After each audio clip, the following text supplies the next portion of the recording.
Olá pessoal, hoje eu vou ensinar vocês a fazer uma receita caseira que combate vários tipos de doença.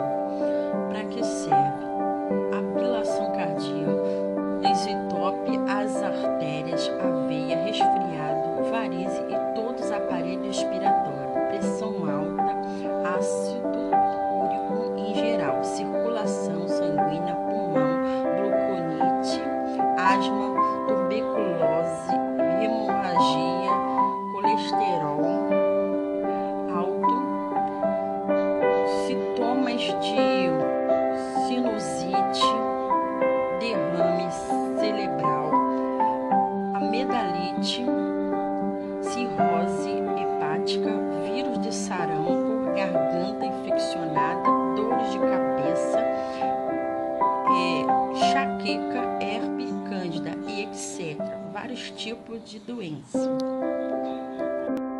Você vai usar vinagre de maçã, você vai usar mel, você vai usar cebola, sal e também vai separar um potinho e uma colherzinha.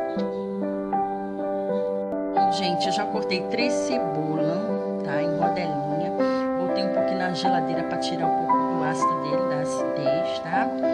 Então a gente vai colocar a cebola nesse potinho. Gente, se você quiser pegar um pote maior, bota um pote maior. Então você vai botar o sal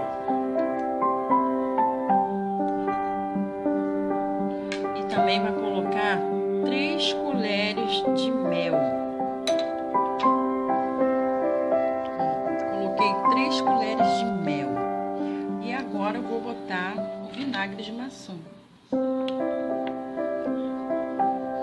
Bota bastante.